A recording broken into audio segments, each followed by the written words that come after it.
Hello, Archie Dunlop here with Talking Astrology with Archie on Thursday, January the 25th, 2024.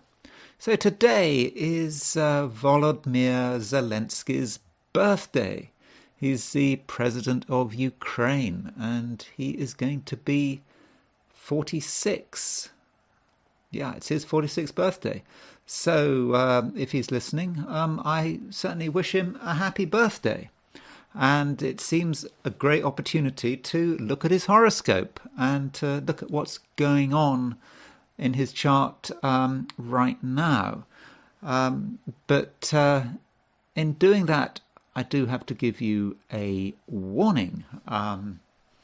Now, if you're watching this, you might have recently subscribed to this channel, so you might not be fully aware of the sort of full gamut of my biases and prejudices. Of course, we all have biases and prejudices, and, you know, I show my biases and prejudices all the time. You know, I don't subscribe to the view that you should just look at a chart in a sort of neutral way. Okay, sometimes you can, but you do bring to the chart your own beliefs about the world and your opinions.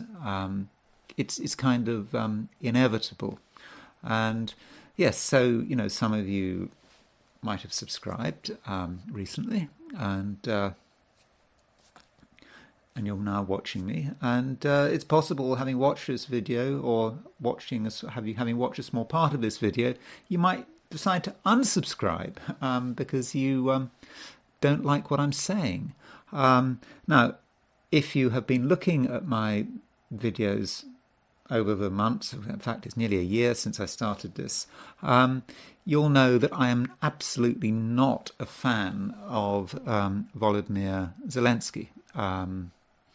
And I've been quite open about this, and that, you know, I am very unhappy about the way the war in Ukraine has been covered in the West. I think the war is much more nuanced than some people think. You know, this view that it's just all Russia's fault. It's Putin's war. You know, there's in most wars, you know, there are two sides. You know, there are two sides to the coin. You know, even like, you know, I'm old enough to remember the Falklands War when Argentina invaded the Falklands and briefly occupied them, and Britain got them back. You know, even that war was not just Britain good, Argentina evil. You know, you do have two sides to the coin there, and the same is the case with what's going on in Ukraine. There is a Russian view. There is a set of Russian grievances. Now, one can argue about how valid they are, but I think we need to sort of remember that when one is talking about this war.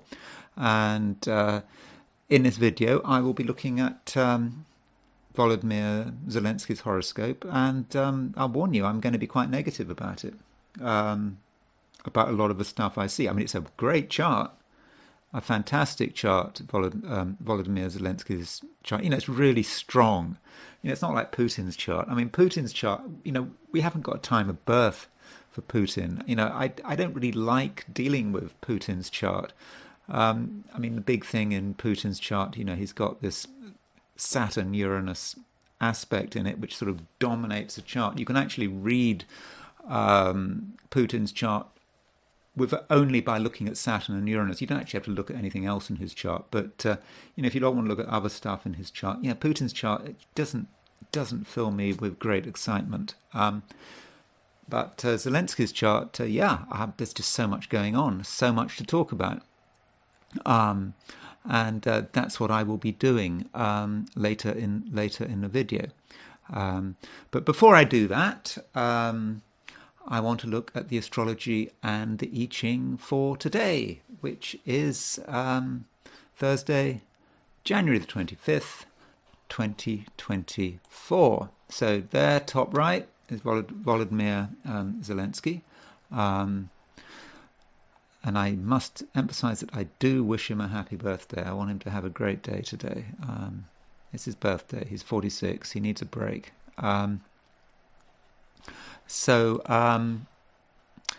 This is what's going on today, Thursday the 25th. You can see that the moon is now in Leo. To be precise, the moon goes into Leo today at 7:37 a.m. London time. So if you're in the Americas, it's definitely in Leo. In fact, if you're in Los Angeles, the moon went into Leo last night, right at the end of Wednesday. If you were in New York, the moon would have gone into Leo at 2:37 a.m. So in the Americas, in Western Europe, pretty much you can say that all day the moon is in Leo. If you're in sort of Asia, Australasia, it will go into Leo sort of later in the day. Sort of Australasia, in fact, it's not really going to go into Leo until this evening. In Asia, kind of depends where you are. So if you're in India, for example, it will go. I think off the top of my head, it would go into Leo just after 1 o'clock. 1 o'clock in the afternoon. 7:37 plus 5.5 is 12. Yeah, I think that's 1:07 a.m. Sorry, 1:07 p.m. that the moon goes into Leo. So really, for most of us, the moon is either sort of in Leo or is going into Leo today on Thursday. So that is a change. The moon has been in Cancer. Cancer is sort of quite an emotional, security-orientated sign. We have been quite sensitive. We put our security needs first, or we should have been. I mean, that's fine. Then we move into the moon being in Leo. Now Leo has more needs. The moon has more needs. It's in Leo. It probably wants some attention. We do want attention. It's okay to want attention. We might be quick to get offended if we're not given the attention we believe we deserve. But there is a problem, with the moon in Leo. In a general sense, because in Leo, the moon has no dignity, not even minor dignity in Leo. The moon is a sensitive, receptive sign, and Leo is just too hot for it, too much fire. Leo's a fire sign. And matters are actually made more difficult by the fact that today there's a full moon. The sun, you can see, sun in Aquarius is opposition the moon in Leo. And so that puts the moon under even more pressure. By the way, that full moon is exact London time, just before 6 in the evening. So if you're in New York, it will be a sort of lunchtime thing. So yeah, the moon is under pressure because it's not just in Leo, a sign where it doesn't really function very well, but it's opposition the sun. So it's and we might feel a bit vulnerable. Now, with a full moon, the general picture with a full moon is it's about revelation. It's about seeing the truth. Suddenly, the lights are on. Things which we'd hidden, we'd hidden things which we'd been in denial about. facts that hadn't been revealed. It's suddenly all in front of us if we just make the effort to look. So if there's something that's been confusing you, something that hasn't been clear, the full moon can show you the answers. Now that doesn't guarantee that you'll see the answers. You might still be in denial, but I think for most of us, we have a chance to actually see what's going on. But it is quite a vulnerable, fragile time for us, because we're trying to balance, on one hand, our need for attention.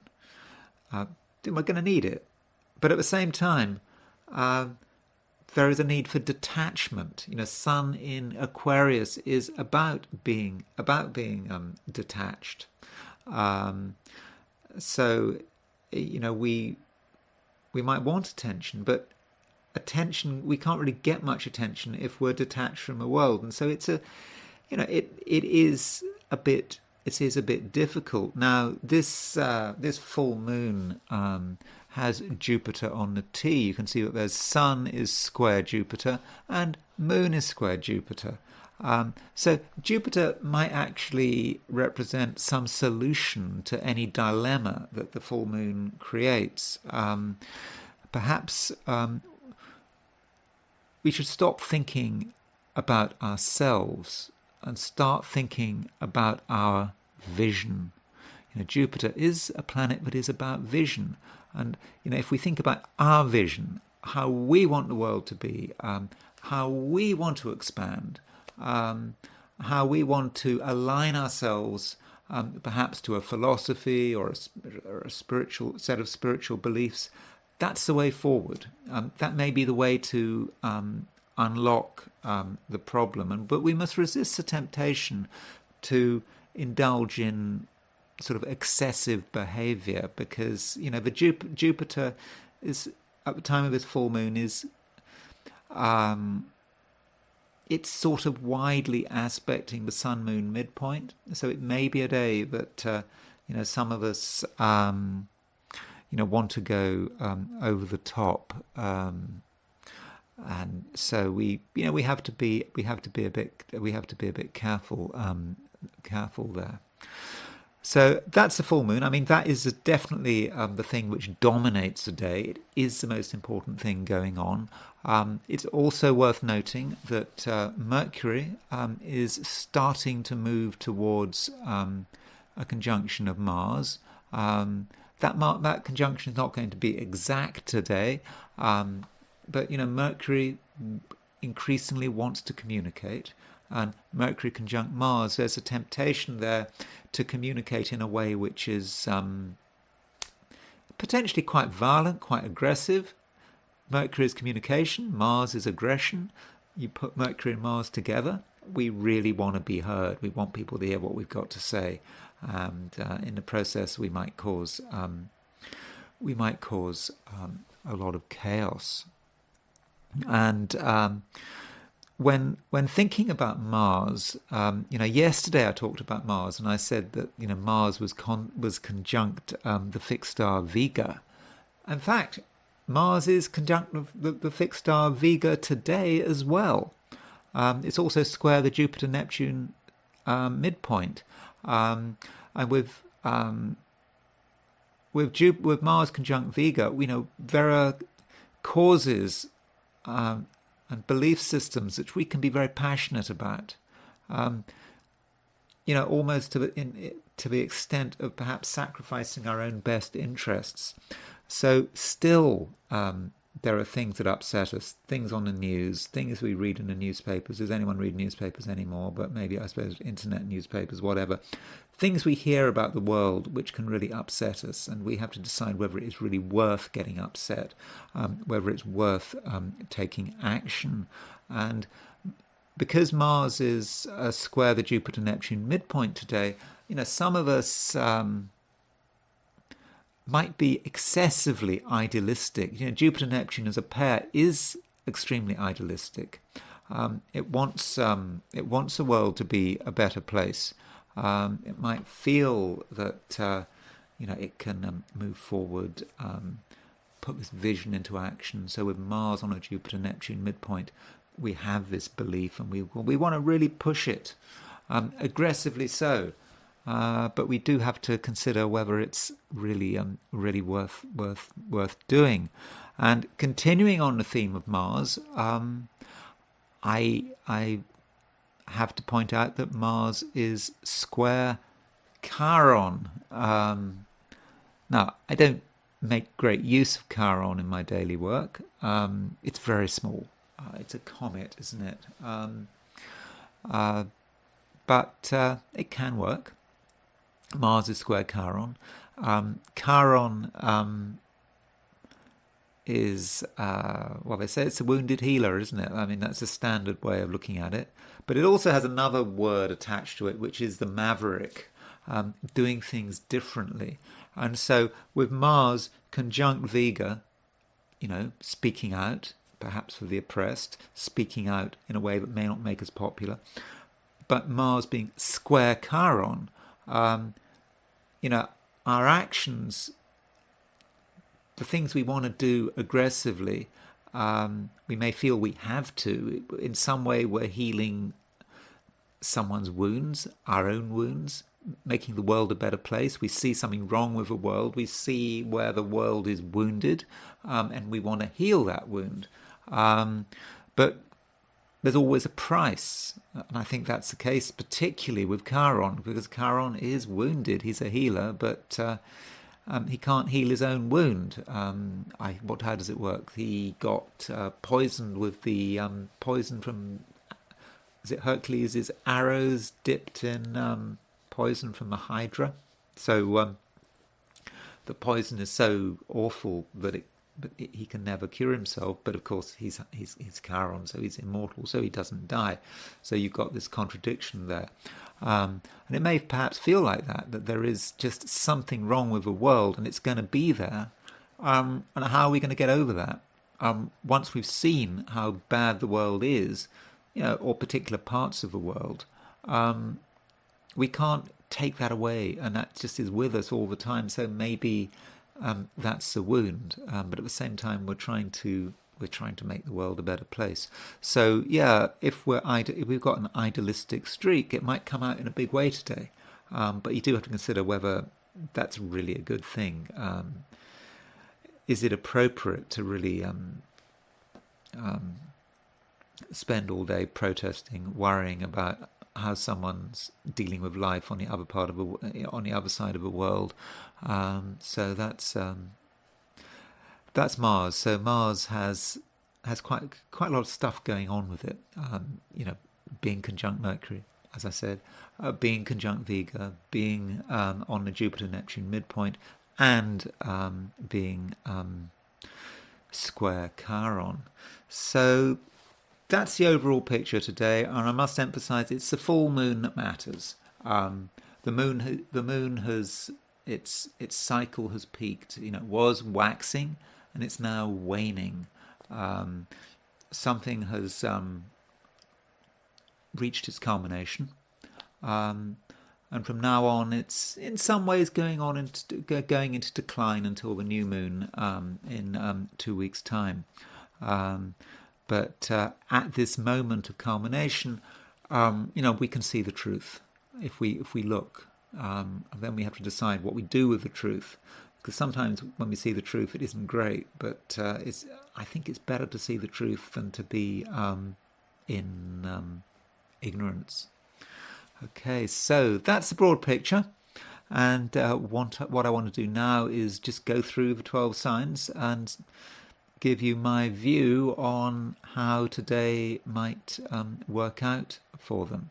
So these are my forecasts for the 12 signs for today, which is Thursday, January the 25th, 2024. Aries.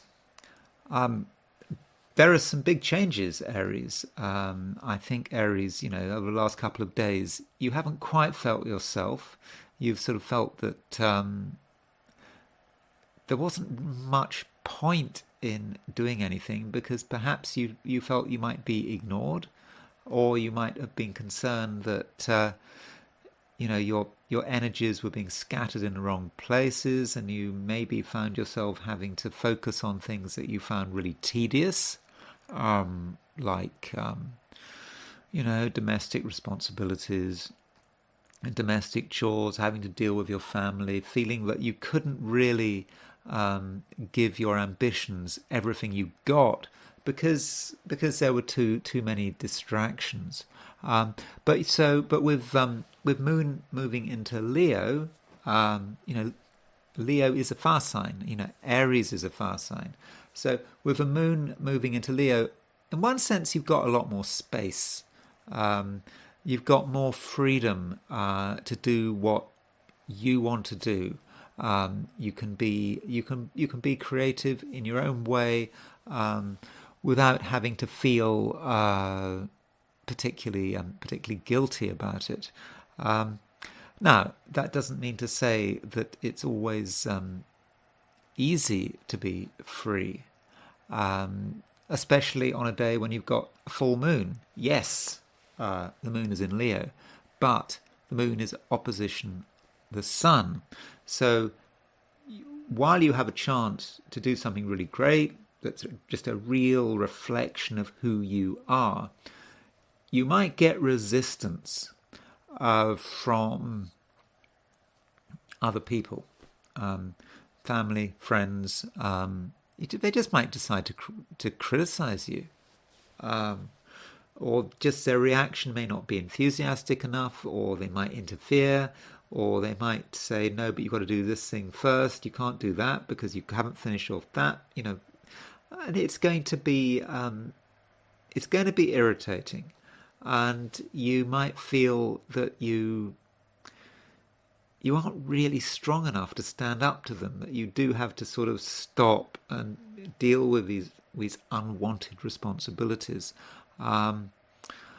Well, that's probably okay, provided you don't allow yourself to be completely sidetracked. So it may be a situation where you start doing something and you're getting into the groove and it's all working fine, then there's a disturbance.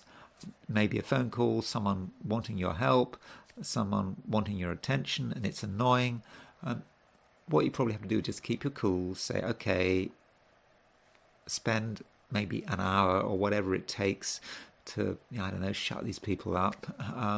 And then you can start focusing on what you really want to do. But if you were listening to my sort of preamble about about today, the broad picture, I did talk a lot about Mars, and Mars is your ruler, and Mars is conjunct the fixed star Vega, and it's on it's squaring the Jupiter Neptune midpoint, and it's squaring Chiron, and like yesterday, Aries, I think you're going to be concerned. You're going to feel that you have to do something to make the world a better place. And in the process, I think you have to be practical. If you want to make the world a better place, that's fine. But don't get completely obsessed by what you see on the news. It may well be distressing, but and you might really think you can do something about it. You might think that protesting right here in your hometown is going to be good enough, but maybe not. But you have to do what you have to do. I suppose the thing about protest, and protest could be quite important for some Arians. The thing about protest is that it just makes you feel better, doesn't it? Even though you're not achieving anything, perhaps. At least that was my experience of protest. Sometimes when I did go on protest, that was a very long time ago, early 80s. Seeing something on the news, you see that, America's invaded somewhere. I was Grenada, go straight to the American embassy and protest. Didn't do anything, didn't achieve anything, but I didn't get arrested. I felt better. So it's that kind of thing. And if that's what you want to do, then that's That's okay. Turning to relationships, I think Aries, relationships are going to be quite important, but you are going to have particular demands. You're going to want the kind of relationship, whatever the relationship is, you're going to want a fair amount of amusement and entertainment. I mean, you do actually get bored quite quickly, and you do need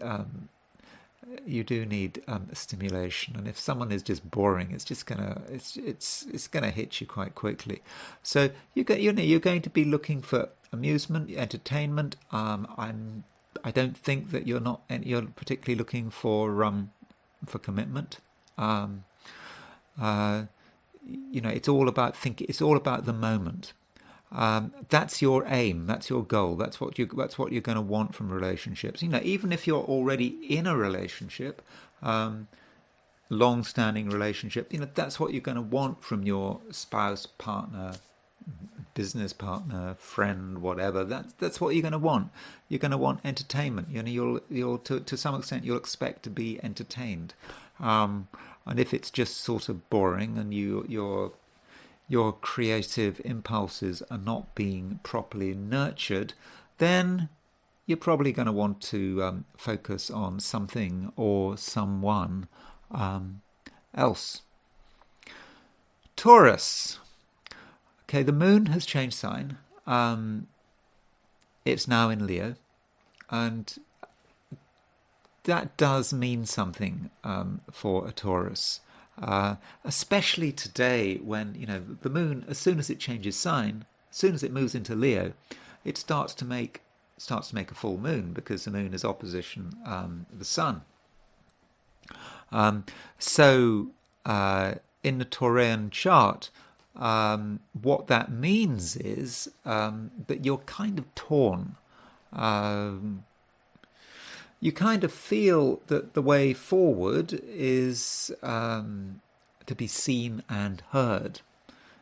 You want people to know what you're doing. You want people to know about your ideas. But at the same time, with the moon moving into Leo, you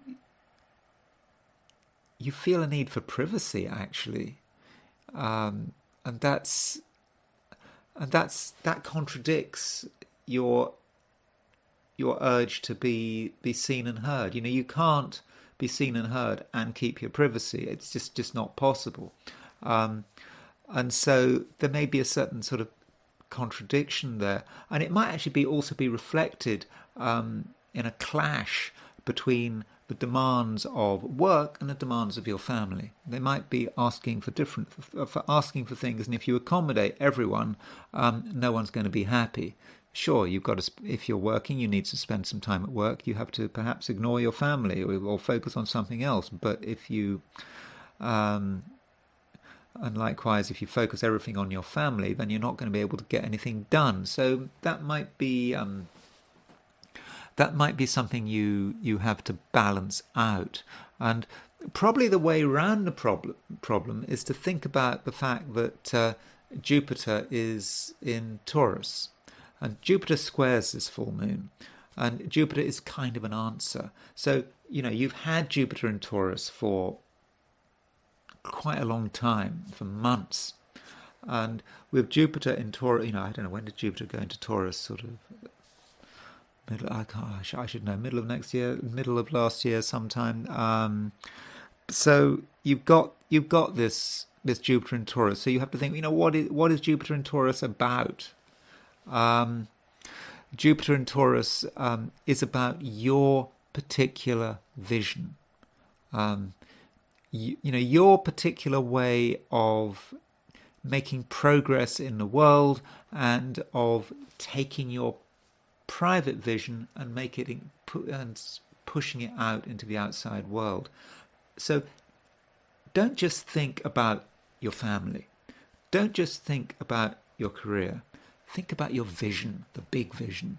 And in that way, it will become clear what needs to be done, what kind of balance you need to have between career and family.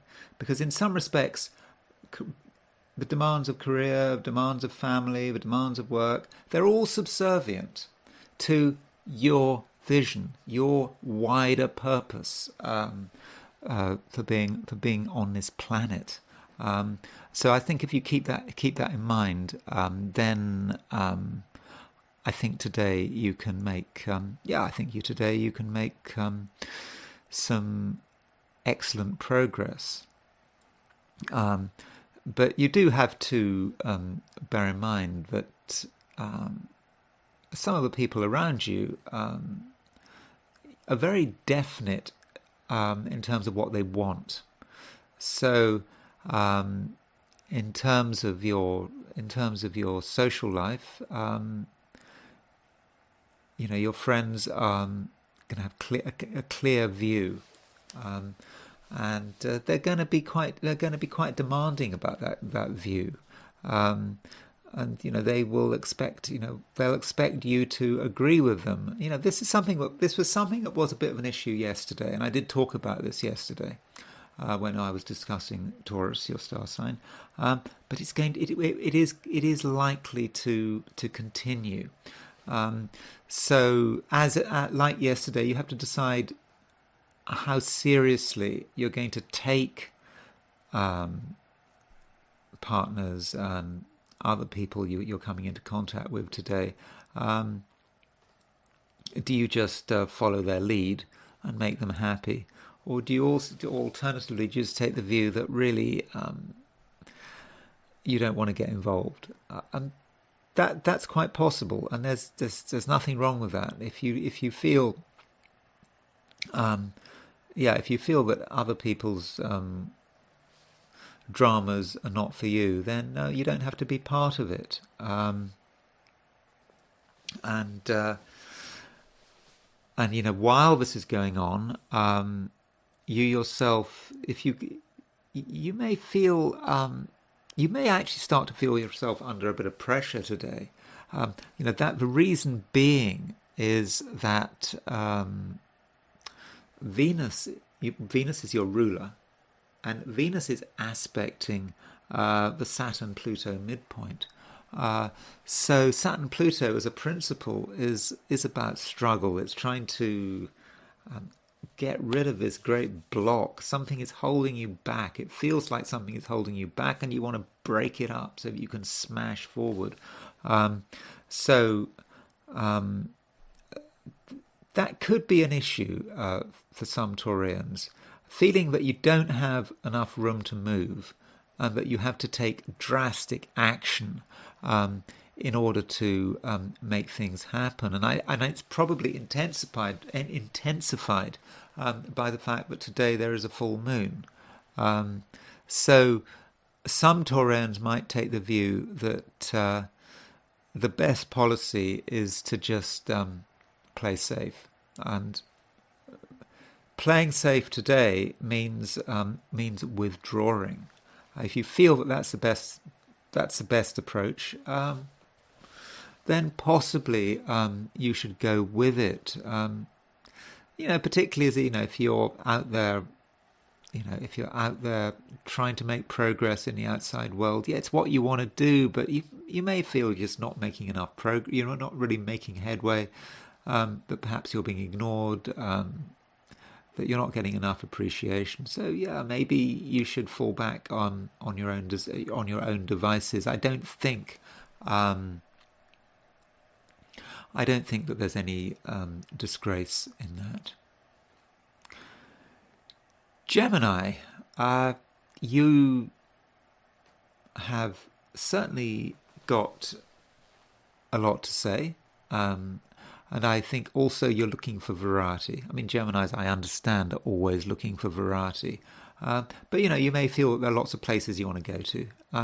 Not places that are far away, just lots of moving around. And maybe you might feel that you're not being appreciated in one place, so you might as well move to another place. And that might, in the first instance, feel the right thing to do. But if you do that, you might actually end up coming to the conclusion that really it's a waste of time, because moving somewhere is not going to change anything. You're still the same person. Whether it's short distance travel, long distance travel, it really doesn't matter. And perhaps what really matters is, what conclusions you come to. And today there is this full moon, and this full moon could have quite an important impact on the way you see the world. So Gemini, you may be struggling between, on one hand, sort of dealing with all these little facts. You've picked up bits of information here, there, and everywhere, and you kind of know that the information is important, but you don't really know what to do with it. And so the challenges which a full moon really does throw at you, the challenge is to make sense of this information, to form it into something which is a coherent whole. And from this coherent whole, you can almost work out a plan of action, or maybe a life philosophy. So if you've been getting information from the world, it's all this information is telling you about what to believe in. It's giving you an idea about how you should organize your beliefs, and ideally you just want to have that magic moment where the whole thing becomes clear. Your beliefs are out there. You're looking at the world. You got information from the world, and now you understand. And now you understand how the whole thing works. So yeah, that might be something you're struggling with. Now, while this is going on, Mercury, your ruler, is starting to move towards a conjunction of Mars. It'll take some days to play out, but with this conjunction between Mercury and Mars, there's some temptation for you to get angry, verbally angry, and your verbal anger may just come from nowhere. One moment you're minding your own business, the next moment you're letting loose. I'm not convinced that that's particularly healthy. What are you actually going to achieve? I think there's danger that you say things which to you make a lot of sense, but to the rest of the world just sound out of place. So Gemini, I would sort of recommend that I'd recommend that you show a bit of caution there. Now, turning to relationships, you might find that other people, people you want to get close to, people that maybe you have to get close to. That's the way it goes. That these kind of people, the people who you might be in sort of one-to-one relationships with, that they're not really in the mood for heavy social interaction. They may kind of be a bit retiring. They might want to, they might value their own space, and so it might actually be quite difficult to really get in touch with people, because they're just not really in the mood for communicating in the way you expect. You want people to talk, you want people to tell you what's on their mind, but they don't want to. They're sort of just a bit retiring, introverted, and I think you just have to accept that that's the way it is. And you might even find with the moon making a square to Jupiter, you try your hardest to communicate, to say the right things, but it just feels wrong. the words just aren't coming out right. The other person might be listening to you, but if you listen to your feelings, you'll know that your words aren't really making much of an impact. Perhaps they don't make much sense. So I think you just need to be aware of that. Now, I'm not saying that you can't meet people who you can have a powerful rapport with, but it may be hard work finding exactly the right situation. And if you attempt to force things, to force the pace, then I think there's a danger that you find yourself putting all your action all your effort into something which ultimately is a waste of time. It's just going nowhere.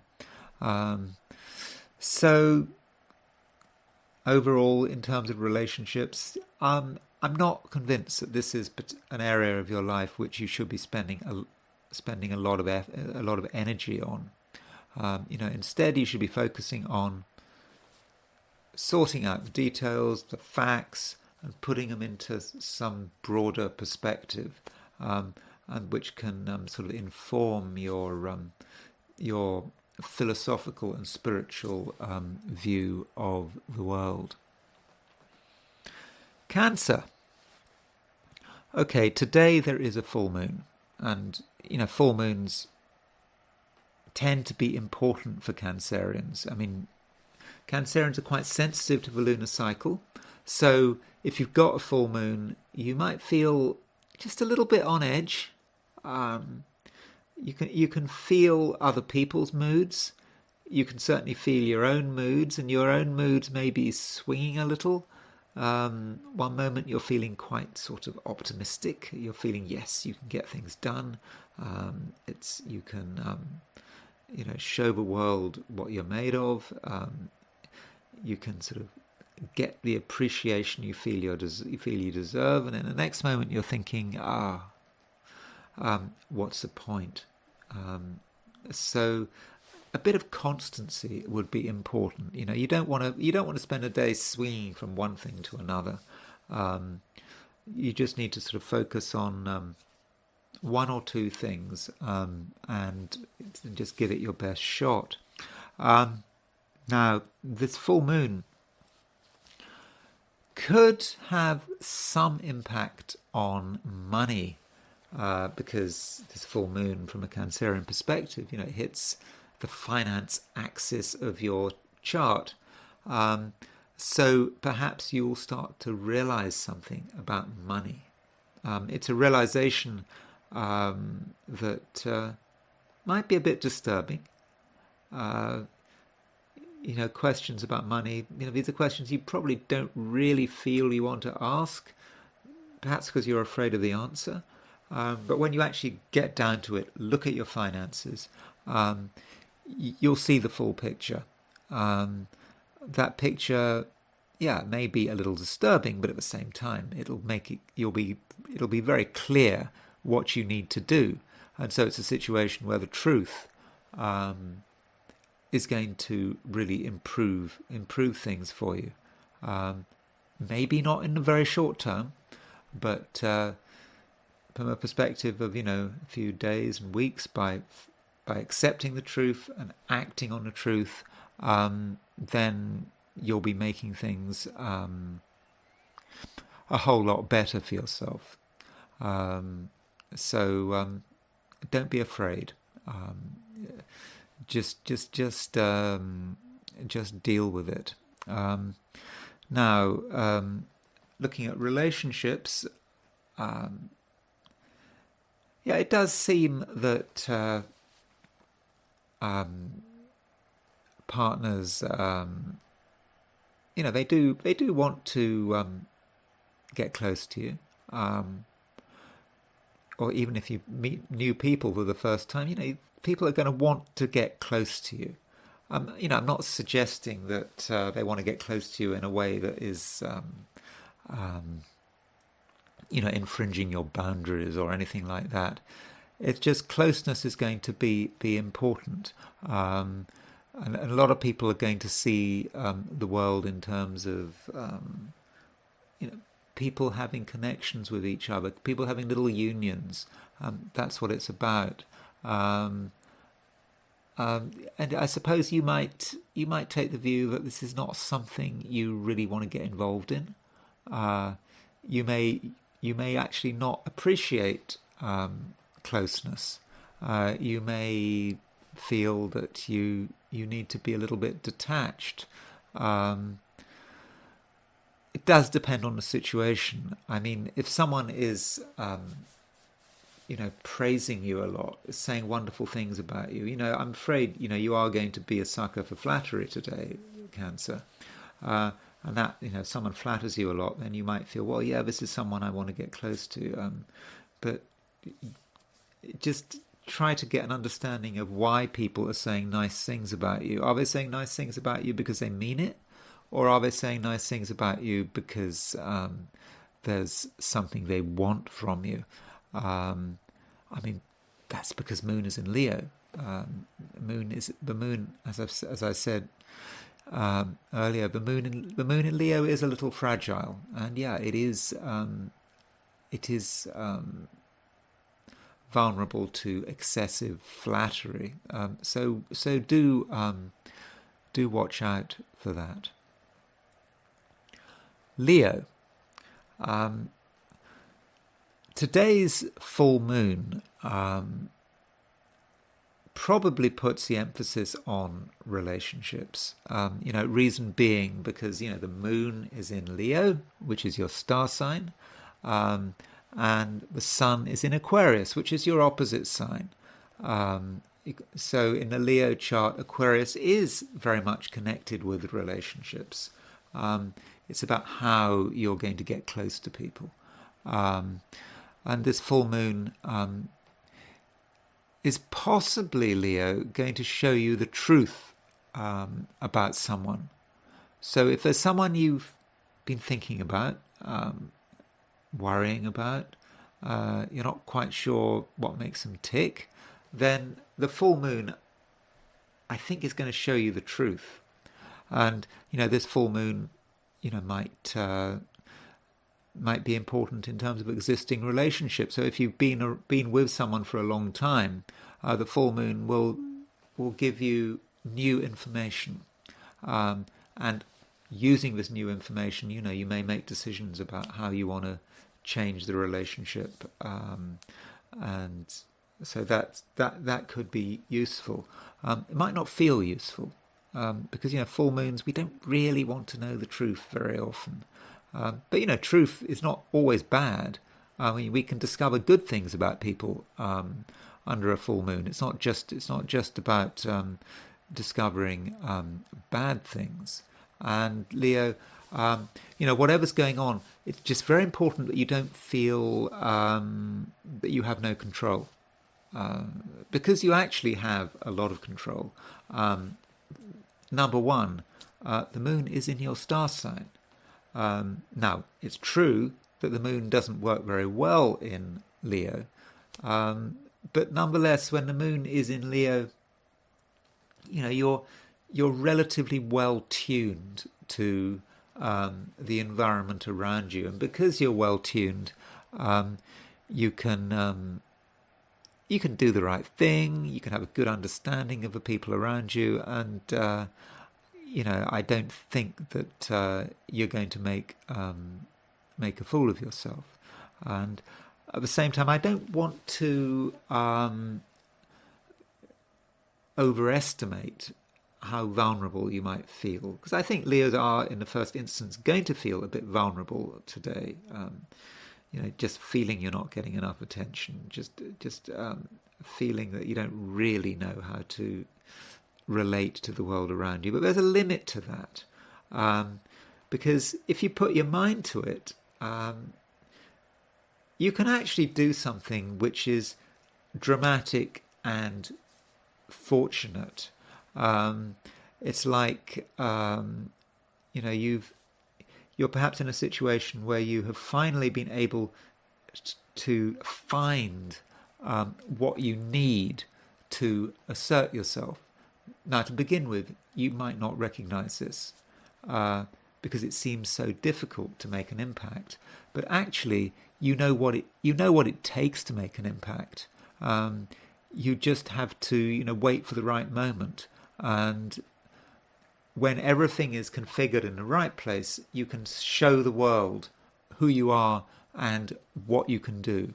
And don't hesitate and don't hold back. And you'll actually be, I think you'll actually be very surprised by what you can achieve. So at a certain stage today, you can really start to take control. It's just very important, Leo, that you understand the moment. It will just come at a particular moment, and you'll say, "This is it." And you get the moment right. Well, the sky's the limit. And so Leo, don't miss the moment. Virgo, you possibly don't really want to have too much to do with the world around you. The world around you feels like it's just a lot of work. You have to prepare. You have to be on best behaviour, particularly when you're dealing with people in close quarters. Is this really something you want to bother with? And I think it's made more intense by today's full moon. The full moon does make you feel a bit vulnerable, and you might feel that if you start interacting with people, that it's not really going to work, that you might make a fool of yourself. So you might just take the view that it's just best to hold back. But maybe you're exaggerating. Perhaps what you need to do is get involved with people, but get involved in a way where you're not fully committed. Perhaps you can just sort of hang out on the fringes, sort of watch people with a little bit of distance, because I think in this way you're going to actually come to some very good, useful understanding. So by watching people rather than by interacting with them, you can see how they behave. You can look at how they respond to different situations. You might actually get some very powerful insights into their characters. So perhaps Virgo, that should be your strategy today. Although it should be said that some Virgos are just not going to be able to help themselves. Mercury, your ruler, is moving towards a conjunction of Mars, and this may be quite energizing, and it may encourage you to basically say stuff which may be quite controversial. You just can't help yourself. Something needs to be said, you're going to say it. And the things you say will certainly have an impact, for better or for worse. That's Mercury conjunct Mars. Mercury is how you communicate. Mars represents assertion. Mercury might be in Capricorn, but Mars is in Capricorn too. And so perhaps you have to think about how you are communicating. Yes, you are communicating in an assertive way, which might even be quite angry, but you need to control that anger if you're going to do that.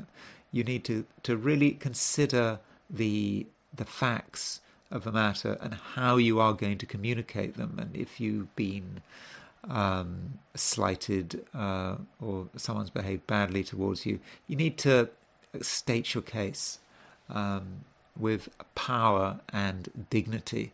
And by doing that, I think you're going to have a big impact, and I think you're going to be able to move things towards a favourable conclusion.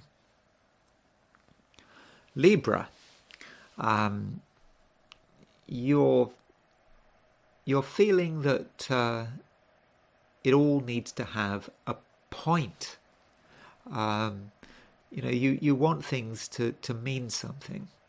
You don't want to just do things for the sake of it.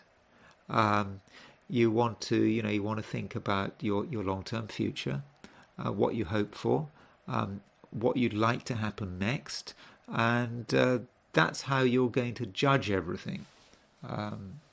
It's about it's about thinking not just about short-term gain, but long-term meaning, and I think that's going to be an important part of the way you are. And the full moon today is going to shine some light on that. I think the full moon is going to force you to look at many of the activities you're involved with. I mean, you're involved in lots of different activities, and it's going to force you to look at all these activities and to ask yourself whether these activities are really helping. And I think you'll realize that some of the things you've been doing, almost every day in an almost routine way, are actually doing nothing, not achieving anything. You're just doing them out of force of habit, and it's time to just perhaps give them up. But other things that you're doing, you'll start to see that they are really useful, and perhaps you should be putting more energy into them. Perhaps you've been scattering your resources too widely. You've had lots of little things that you've been interested in,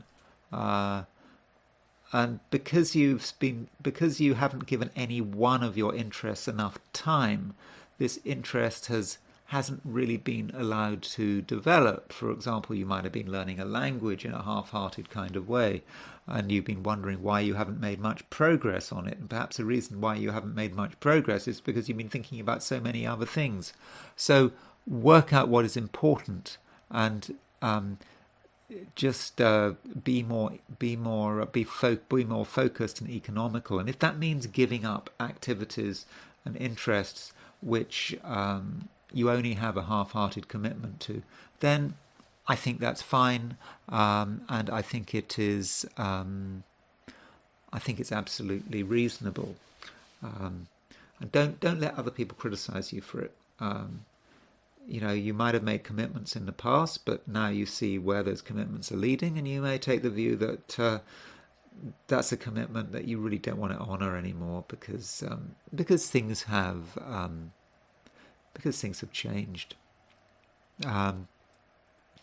Turning to relationships, Mars is your ruler. Mars is your relationship ruler. Of course, Venus is the ruler of Libra, but Mars is the ruler of your opposite sign of Scorpio. Opposite sign of Aries. Let's get this straight. Libra, you are a Libran. Venus is your ruler. Your opposite sign is Aries. The ruler of Aries is Mars. So Mars has a special impact on relationships. So if you want to talk about the Libra in terms of relationships, you look at what Mars is doing, and I think you might find that. Some of the people who are close to you are sort of more idealistic than usual. They want to do something. They want to do something that makes the world a better place. They may be concerned about issues of justice. They might want to involve you in things connected with justice. I don't know where that justice is. It could be in your community. Maybe someone is being treated unfairly in your community, and those close to you, partners and so on, they're concerned about it, and they want you to be concerned about it as well. So even if you're not concerned by what the other person is saying and suggesting, it would perhaps be unwise to just say, oh well, you're not interested. I don't think that's a good idea. Fake concern is possibly better today than no concern, at all. And maybe you're being posed with a moral question. Perhaps, Libra, you have been a little too detached. Librans can like to just float on the surface, showing a bit of gentle concern here and there, but they don't want to get really deep into it. And perhaps you're being challenged here. Are you committed to changing the world? Are you committed to changing something in your community? Or are you committed to helping someone who's in trouble? Are you committed? And perhaps partners are challenging you in that way. So be open to that, and don't just avoid the issue. Just saying, oh, you're busy, you've got to think about something else, whatever. I think you're going to have to think about your moral obligations, and it may mean that you have to spend some time today doing something that you, strictly speaking, don't want to do. Scorpio, today you believe that you have got it all sorted out. You believe that you understand what needs to be done, and you assume that everyone's going to be on your wavelength. And this is especially the case if you're working today. You feel that you have a good understanding of what's going on. And when you explain it, you expect everyone to rally round and to support you to support your observations. But perhaps you're making too many assumptions there. It may be that you don't get the support and recognition you feel you deserve today. It's just not there. And that might really annoy you. I mean, you've made the effort to understand things. You've perhaps done some research, you've done some thinking, you've done some feeling, and it's quite clear what's going on. And, when Scorpio decides that they know what's going on, that's it. Okay, Scorpio probably does know what's going on. But you have to have some appreciation of practicality. Practicality in a social sense. What do you do if no one's interested? How do you deal with the situation? Do you just get angry? Do you give up? What do you do?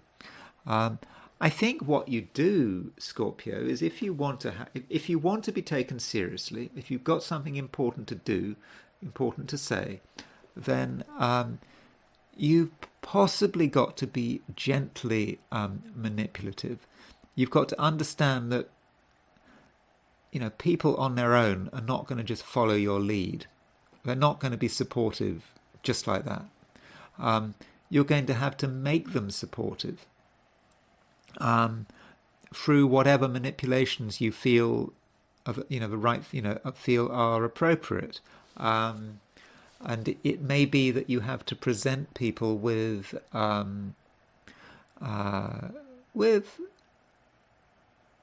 particular vision. You have to say, this is how you see it, and make sure that you emphasize how your plans are going to be useful and are going to be helpful. Because you can't just assume that just because you say something, people are just going to follow your lead. You've got to give them a reason to follow your lead. And that perhaps means, you have to understand, what makes people tick. And you have to understand perhaps what people feed on. I mean, when I say feed on, I mean, we all feed on something. There's always something that is really important to us. If someone gives that thing to us, we will be very happy. That's what we know. Okay, it might be something trivial. It might be, we like chocolate, or we like talking about politics, or we're obsessed about money. Whatever it is, when you understand what people feed on, then you're in a position to get them to listen to you. So in that sense, there is a certain manipulation. But you're a Scorpio. I think you understand the importance of manipulation, as a way of getting your way. And, finally, Scorpio, your ideals are quite strong today, and your beliefs are quite strong. This isn't just about the beliefs, political beliefs. What do you do to make the world a better place? How do you stop violence? It's also something optimistic. It's about your vision of the way the world could be. Remember that Mars, your ruler, is square the Jupiter-Neptune midpoint. Jupiter-Neptune is about this vision. Now, it's possible that you get caught up into a crazy vision, a vision that just cannot happen. But alternatively, you can start to work out a vision for the world, or at least your world, which is actually realistic, which is achievable. So that's perhaps something you can work on. Because once you've got this vision, it's going to, once you've got a vision which is not just crazy, but is real, but you can actually put it into action, then I think you can make good progress, and that's perhaps something you need to work on today. Sagittarius. I think that you're not going to be satisfied with the way things are. You're certainly not going to be satisfied with the same old, boring way of doing things. That's not for you. You want to do things differently today. Even if there's no particular point in doing things differently. There are many ways of doing things, and it all comes down to the same. So why bother? Why bother experimenting? But Sagittarius, I think you are going to want to experiment. You're going to want to see if there's a better way of doing things, a more exciting way of doing things. And I suppose if that's the way you feel, then that's the way you should do it. And I suppose, Sagittarius, what you're going to be trying to do in your various activities is actually find meaning. Finding meaning is really hard work, isn't it? We do so many things in life which are just routine, boring, going through the motions. We might as well hardly be alive. What's the point of being alive if you just have to do routine stuff? We're not machines. Of course, the reality is, from a psychological perspective, many of us just go through scripts. We get a stimulus, and that triggers a script, and we just go through the script like a computer program. That is the reality of human life, and I think, Sagittarius, you kind of realize that is the reality of human life, or is a reality of human life. And I think, Sagittarius, you're going to want to change it.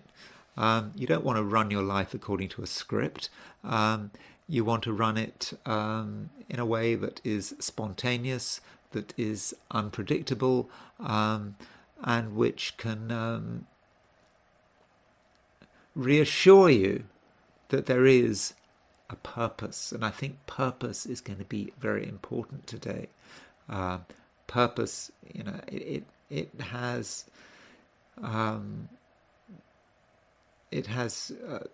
the idea with purpose is that there's some sort of something out there, something divine, which has put us on the planet for a purpose.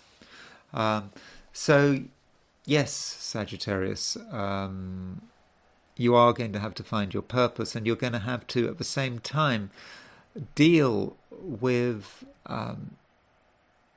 for mind-numbingly boring and mundane. This is what happens. We're looking for a purpose, and then things happen, and we see things which are just so boring, so irrelevant. They feel irrelevant, and we just don't want to deal with them.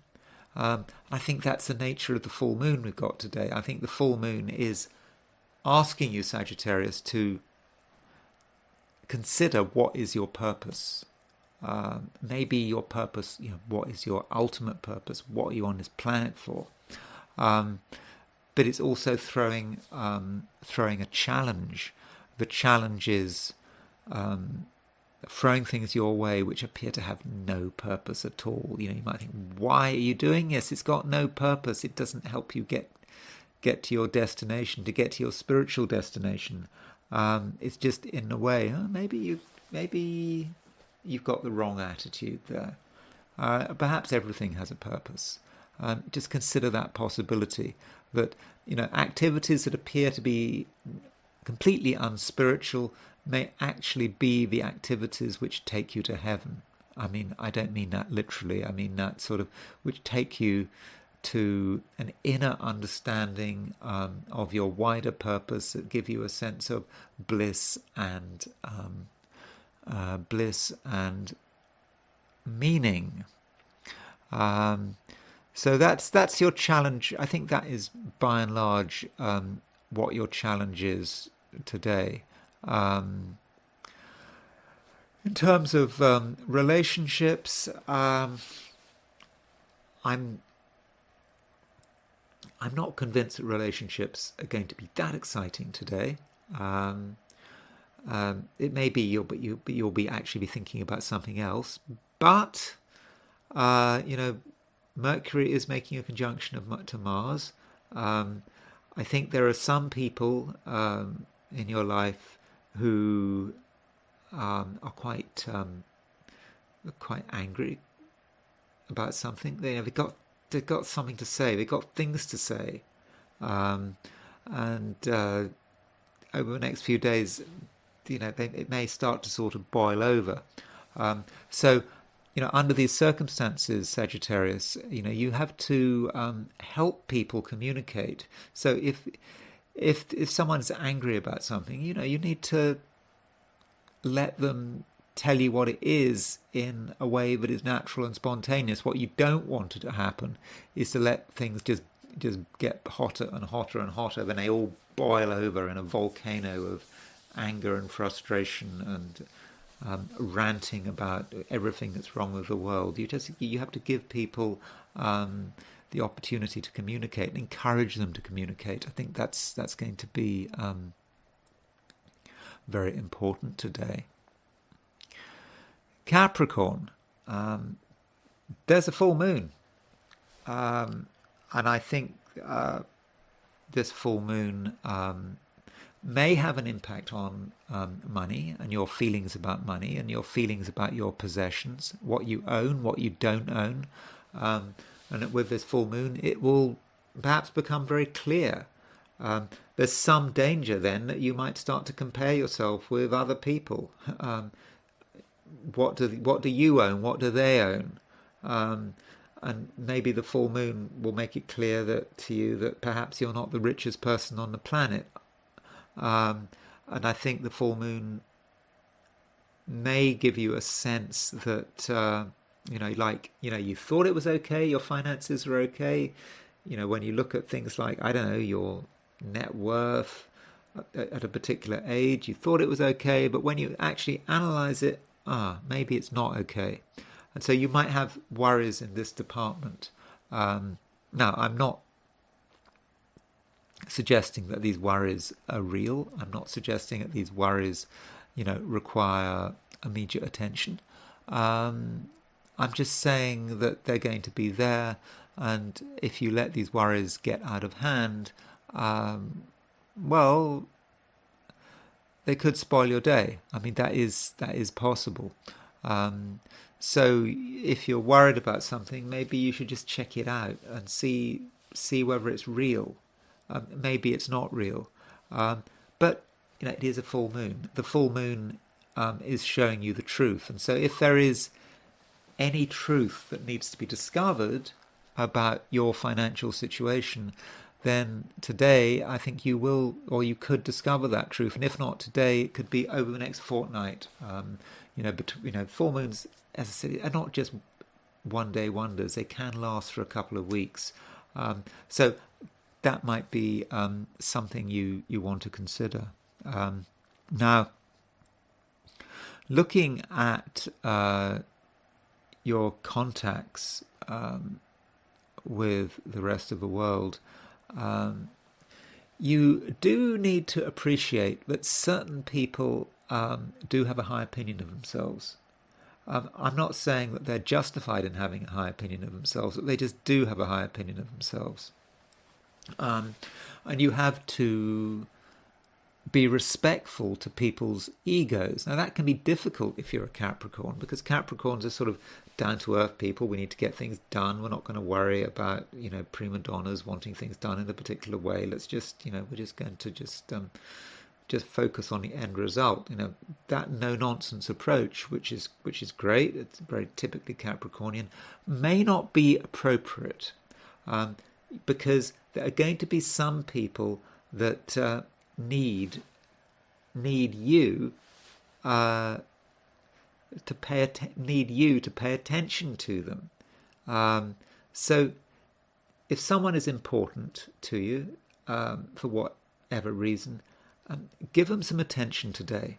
Listen to what they've got to say. You might have no interest in what they've got to say. If they've got any complaints, you might think, what have they got to complain about? But still, I think it's just worth going through the motions of giving certain people some attention, making them feel good about themselves. It might seem a bit boring at first, but if you keep doing it, if you really try to get close to people, try to understand what they're concerned about, you might actually discover some very important stuff, which may be useful. Now, in terms of sort of ongoing existing relationships, things like marriages and all that kind of stuff, partners may need a bit of attention and flattery. Again, you probably think it's a waste of time, but honestly, a few words, 5 minutes of your time, 5 minutes telling someone how wonderful could be a very good investment. Aquarius. Aquarius, there is a full moon today, and this full moon has a direct impact on your star sign. After all, the sun is in Aquarius and the moon is in Leo, the opposite sign to Aquarius. Full moons very often are about relationships, and when you've got a full moon across the main axis of your chart, Aquarius opposition Leo, the truth about a relationship may be revealed. So if there's someone who you've been puzzled about, you haven't really understood them, and you want to know what makes them tick, today's full moon may actually show you the full picture. You then have to decide what you're going to do with this picture. When you see the full picture, you may make the decision that, you want to get closer to this person. Maybe the picture is fortunate. Maybe it's showing you how wonderful someone is. But on the other hand, you may be starting to see someone's faults.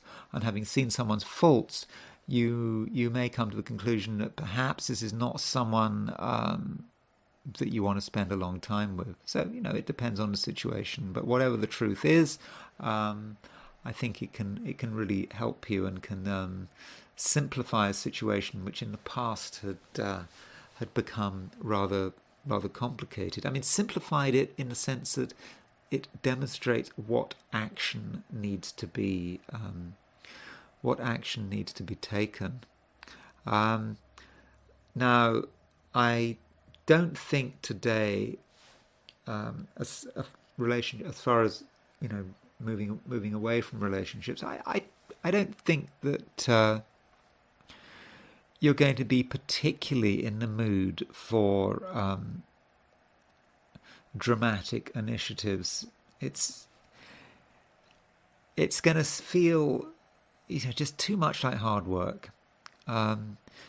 You don't feel that you really want to assert yourself in a social sense today. You just want to settle down, and you want to be yourself.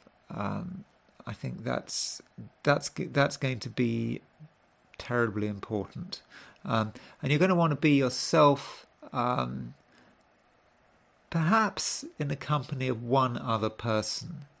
So I'm not saying it's about being alone. I think it's just having the company of someone you just trust, and that could be quite important. And with Moon in Leo, remember, Leo's your opposite sign. With Moon in Leo, it's just so important to understand what partners want. It's not about money. It's not about dramatic gestures. It's just about acknowledging that another person exists, and I think that's going to be really important. And that actually can be quite difficult for Aquarius, because Aquarius as a sign can be quite detached. The little details get forgotten, the little touches get forgotten, and sometimes Aquarius, the other person may feel that you're ignoring them, or you don't care about what they really want. And so just a few words can go a long way towards making someone feel comfortable. Though, bear in mind, we have a full moon.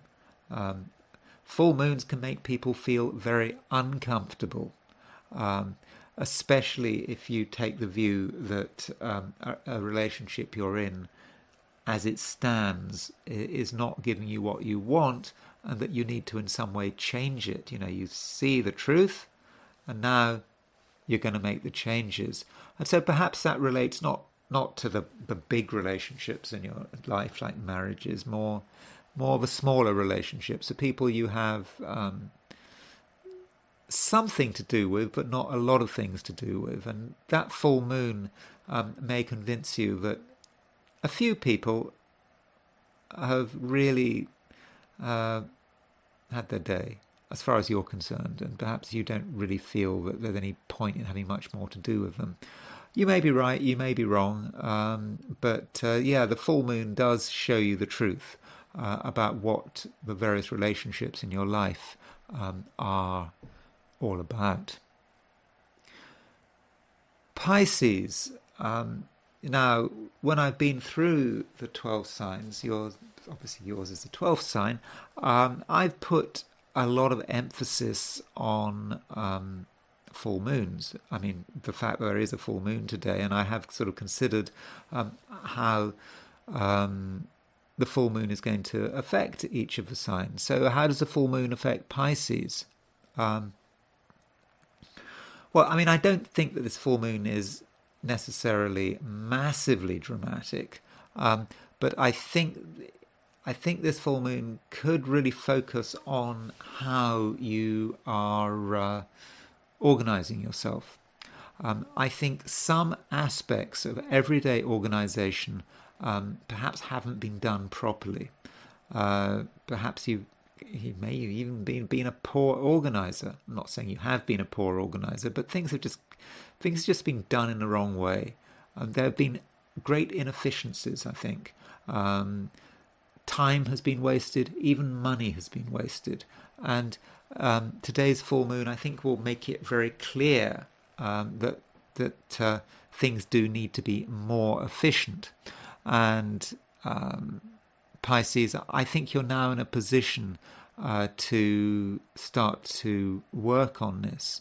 And I mean work on this. Work on efficiency. So, whether it's, in your home, things haven't been done properly. I think maybe you've been wasting money on, could be excessive fuel bills. Maybe you've been throwing food away that you shouldn't have been throwing away. It's just some little parts of your daily routine just have not been worked through. And I think today is really a great time to be. It's a great time to be sorting them out. Yeah, I know it sounds boring, but that's what's got to be done. And by doing that, as I already said, I talked about saving money, and I think it's a time when you can certainly save money. I'm quite confident about that. But you do have to perhaps make your opinions felt, particularly if other people have been wasting money. It can make a big difference, and apparently we are in time we're in a time when money isn't always available. So if we can save some money, then so much the better. Now, turning to relationships, Mercury has a special connection with relationships in the Piscean chart, and Mercury is making a conjunction to Mars. The conjunction to Mars is not actually exact today, but it's starting to get closer and closer. So you may actually find that partners, other people who are close to you, are sort of more energized than usual. They've got quite a lot of things to say, and at first you might find this a bit disconcerting, but it's probably a good thing, because they're starting to engage with what needs to be done, and they may actually have some great ideas which you can actually put into action. So listen to what people are saying. In any one-to-one situation, if you find that someone's talking a lot, with great, in a way that's very animated, but perhaps very assertive as well. I won't say aggressive, but if someone is really, really getting excited about something and they're talking with great conviction, I would suggest, Pisces, that you listen to what they're saying, because actually they may be saying something very useful, and if you took on board what they were saying, I think you could benefit perhaps in quite a big way. Okay, that's it for the 12 signs. And what I want to do now is take a different view of what's happening today. And of course, that view is the I Ching. And so today I ask the question, what is Thursday going to be like for those watching the I Ching segment of this video? So let me show you what I got. So the first hexagram I threw was hexagram number 60, which is limitation. So on the surface, you might be thinking, oh, well, what we've got to do is limit things. When I was just talking about Pisces, I was suggesting to Pisces that there are ways of saving money. That's a limitation, isn't it? We can we can consider whatever bad habits we have, our carelessness, the things we're doing which are out of control. We can limit that, or perhaps we've got bad habits like drinking or smoking, or even taking drugs. Of course, I'm in Washington State. Like many US states, marijuana is certainly decriminalized. You can buy it in shops. So that's something you might want to limit. Depends on what your habits are. But so that might be the idea about what needs to be done. Think about everything going on in your life, all the things that are excessive, and see what you can do to rein them in. But the I Ching is not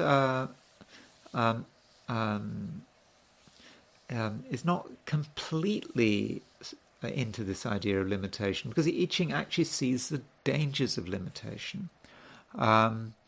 So if we go too far, if we try to limit ourselves to such an extent where it really hurts, then that's not a good idea. We can't punish ourselves like that. I don't know. It's if we starve ourselves for sort of a week, we decide not to eat anything for a week. That's not a good idea. That's a kind of limitation that is not helpful. If we completely, if we decide that we're going to, I don't know, we decide we've had enough of the internet and we're just going to not use our computer, no browsing, no phones, nothing. That could be just too much. The limitator might reach a point where it actually hurts. So if your limitation has reached a point where it actually hurts, then that's probably not a good idea. Okay, there may be certain situations where it's a good idea. I don't know, if you're addicted to heroin, for example, you shouldn't be taking heroin. And of course, if you don't take heroin, it hurts, doesn't it? If you're addicted, same for cigarettes. I suppose inevitably, if you stop smoking cigarettes and you're a 20 a day person, it's going to hurt. But I suppose that's a good thing to do, isn't it? But we just have to be careful about pushing limitation too far. In general, it's a good thing to limit ourselves, to show some self-discipline. But we don't want to show self-discipline in such a way that it drives us crazy. I think that is the overall message of the I Ching. Now, this hexagram has some moving lines, and it has a single moving line. The top line moves, and this top line is particularly wary of limitations that are just over the top. It's just warning us about that. Don't limit it. If you limit yourself to the point where it hurts, then you're not really going to get anywhere. But anyway, that top line moves, and so we get a new hexagram. And so this switches to the hexagram number 61, inner truth. So in our efforts to limit ourselves, to sort of restrict different activities, perhaps restrict unhealthy activities, to have a more streamlined life. Of course, it might also be about restricting over expenditure, or restricting things which just are wasting time. We move to the inner truth. And inner truth is really as it sounds. We see we see the truth for what it is. It's right in front of us, and we know what needs to be done. And the previous hexagram limitation was actually about giving things up, but perhaps giving things up in a kind of quite random way. But now, with the inner truth, we kind of know what has to be given up. It's quite clear what has to be given up. And, it might be surprising. In some cases, it might actually be about having to give up our independence. Some people get really obsessed about being independent. But it may be that there's a situation where we need to accept someone else's view of the world, someone else's control over us. That's one possibility. Well, we don't want to take that too far. We don't want to be like the end of 1984 with the realization that we love Big Brother. But I mean, I suppose there's a certain tendency there with the inner truth. But I think the inner truth, it becomes clear what we need to give up. It's obvious, and it's not just about giving up. It's about that thing that you have been puzzling over. Because we're all puzzling over different things, but you've been puzzling over one thing in particular. And that thing that you've been puzzling over, you've known the truth all along. You've known what's supposed to be done, but you've perhaps been in denial. But here, 61, the truth, the inner truth is clear. Okay, so that's I Ching. And now I want to look at Volodymyr Zelensky. And it's his birthday today. He is 46.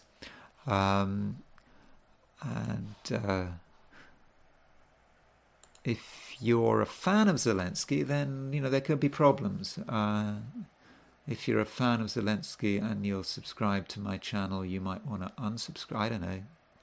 I sometimes notice this when I look at this channel, when I have a segment which is a bit controversial, I sort of notice that suddenly I have a few people unsubscribing. It does happen. Subscribing is not just a one-way process.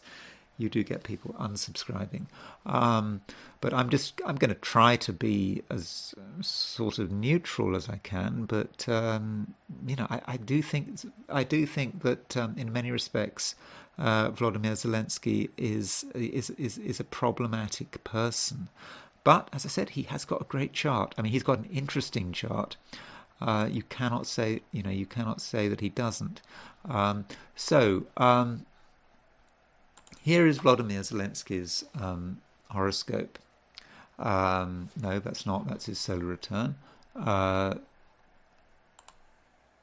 There we go. There is his horoscope.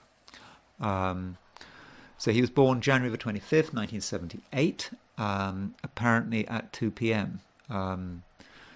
Astro.com, Astro data banks came up with 2. I think he said in a video that 2 o'clock was when he was born. Although when I clicked the link, it had been seen to the video had disappeared.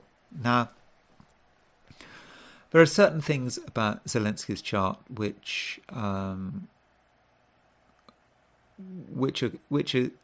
quite major.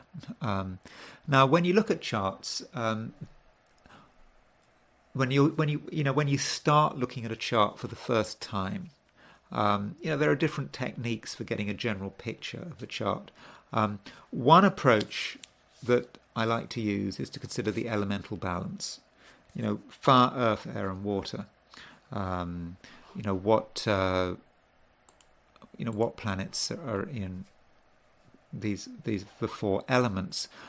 When I do the fire, earth, air, and water counts, I don't count Uranus, Neptune, or Pluto. These are discovered planets. They're generational planets. So I'm really looking at the planets up to Saturn, just to see if I can, find anything about sort of balance or sort of lack of balance. So in terms of fire signs, has Zelensky got any traditional planets in fire signs? For sure. He has got Mars, Moon, and Saturn in fire signs. So he's quite fiery. He's got an intuition about the way the world should be. He's probably quite an exciting person. I mean, I know the war has taken its toll on him, but he's definitely got energy. And I suppose that was useful in his previous career as a sort of comic and actor and television personality. So yes, he's got fire. What about Earth? He's got Earth. He's got Mercury in Capricorn. It's not a lot of Earth, but it is some Earth. So I don't think there's anything to say about him having no Earth in his chart, because he's got Mercury in Capricorn. he has I suppose you could say, well, he has a certain amount of practicality, but where Mercury is the way he communicates. Um, perhaps his style of comedy had a certain earthiness to it. I don't know. So that's so far off. Then we got air. Well, he's actually got quite a lot of air. No, he's got enough air in his chart. He's got Sun, Venus, and Jupiter in air signs. Remember, I'm not counting Pluto. So he's got air. Air is about ideas, communication, thinking things through. And then we got water. There's no water in this chart. There is Uranus in Scorpio, but Uranus is a generational planet. It's a discovered planet, so we don't count Uranus. So in terms of the 7 traditional planets, there is no water. That is possibly important. It may indicate that he can't always read the room. I'm not going to say insensitivity. I'm not going to say that he's insensitive. But yeah, people who have no water may not actually understand fully what is going on around them on an emotional level. There may be things going on which he just sort of sees them, but he just doesn't fully understand the implications. Interestingly, in terms of a lack of water, I should say that someone who there is another person who had no water, who Volodymyr Zelensky is often compared with. There are very strong similarities with this person. Is the former president of South Vietnam, Ngo Dinh Diem. I've talked about his chart several times before, but Ngo Dinh Diem had no water in his chart. He had a very similar position to Zelensky. Zelensky has often been compared with Churchill. Ngo Dinh Diem was compared with Churchill. He was a Churchill of Asia in South Vietnam, standing up against communism. And he didn't kind of fully get the picture with this lack of water. And Ngo Dinh Diem was executed, sort of murdered, as a result of there was a coup. I think the coup was actually organized by the CIA helped organize it, I believe. So in a way, the people who he thought were his friends, the people who actually told him he was the Churchill of Asia, were the people who killed him. And he had no water because he probably didn't actually see what was going on. And so Zelensky, being in a similar position to Ngo Dinh Diem, being the president of a country that is heavily supported by the US, like South Vietnam was, he may be in a similar position. So I think this lack of water in Zelensky's chart is potentially very dangerous. Another way of looking at a chart is through cardinal, fixed, mutable. So the cardinal signs: Aries, Capricorn, Cancer, and Libra. Fixed signs are Taurus, Aquarius, Scorpio, and Leo, and immutable signs are Pisces, Virgo, Gemini, Sagittarius. So again, let's just stick to the traditional planets. Let's not use Uranus, Neptune, Pluto, and the nodes in our counts. So if you look at the fixed signs, remember there are only 7 planets there. For fixed signs, we've got Mars, Moon, Saturn. He's got 5 of his 7 traditional planets are in fixed signs. He has got one of his traditional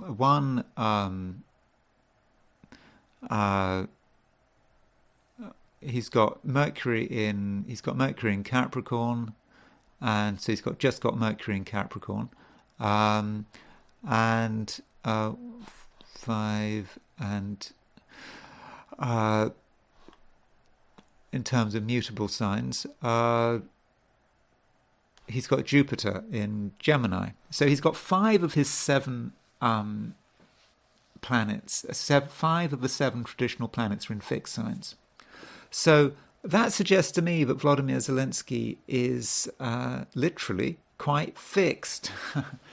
He finds it difficult to make changes. And I think this has particularly been the case with him as president of Ukraine. He has his same uniform, the green T-shirt. This idea that you've got to keep, that Ukraine has to keep going, has to keep fighting. There's no sort of flexibility. Remember how keen Zelensky is for Ukraine not to give up any territory, regardless. You don't give up territory, which is kind of the opposite to the Russians. The Russians they take territory, and then if they find they can't hold it, they retreat. But with Zelensky and Ukraine, they really hold on. It's a very fixed, determined way of fighting. And when we look at Zelensky's chart, we are arguably talking about the chart of Ukraine. I've said this before. He is the king, and the king is the country, and the country is the king. He is the head of state of Ukraine. And so this rigidity, this inflexibility, and there's a law, I think there's a law in Ukraine saying that Ukraine can't negotiate with the Russians. That is really that's really inflexible, isn't it? So you have this, you hold on to your territory. And I think, Zelensky has been criticized for insisting that territory is held on to, which has led to a lot of people getting killed, people that should perhaps not have been getting killed. Now, as far as, I suppose one should say how many people have been killed. I don't know. I was looking at someone today giving some estimates about how many have been killed on each side. It's around 50,000 Russians have been killed. Apparently, that's an estimate of how many have been killed in this war, and compared to 300,000 Ukrainians. I mean, I know that we here in the West that the Russians have been losing loads and loads and loads of people, but yes, they have. But the Ukrainians have been 6 times more Ukrainians have probably been killed than Russians, and so there is a price to pay for this inflexibility. But you can see, in some ways, it's a good thing to be inflexible up to a point. You resist, you do not bend. But I suppose what happens then is that with Ukraine, while you've got a president with so much fixity, it may be about a country which doesn't bend. In the end, it just breaks. So I think with his chart, those two things are really really important to consider. And we haven't even really got into the chart itself. There are still so many other things to look at. Now there's Neptune. That Neptune on the 7th house cusp is pretty close. He's got Neptune setting. So Neptune could be about delusion and fantasy and make-believe. Now, I think if as an actor and as a comedian, having Neptune on the 7th house cusp is probably really quite useful. You can spin these fantasies, these different sets, these different images. So that's probably a good thing to have. And it may actually sort of have a sense of propaganda, being able to, it's all about smoke and mirrors, Mercury on the 7th house, being able to pretend it's like this when actually it's like that, and giving a particular impression of the way Ukraine is, with having its head of state, having Neptune on the 7th house. But it might be a situation where you've got someone who is not telling the truth about the real situation, and at the same time is deluding themselves, because there could be self-delusion there. But the propaganda aspect of Zelensky is, in many respects, an effective propagandist, being able to push a particular narrative to his own people and to the West, because you can see that Mercury in Capricorn is square Pluto in Libra. Mercury Pluto as a pair are the propaganda pair. Pluto is about manipulation. Mercury is about communication. So when you have Mercury square Pluto, you get someone who is able to manipulate the news, manipulate the facts to give an impression. And I think that's that is an important part of the way he is. And of course, he can talk because he's got Gemini rising, and he's got Jupiter in Gemini rising. So once he gets going, there's no limits. He gives this, doesn't he give this daily video talk to the country? I don't know if he still does it. That would be Jupiter and Gemini. He likes to go around the world giving speeches, talking. He's very good at talking. So I think we see that.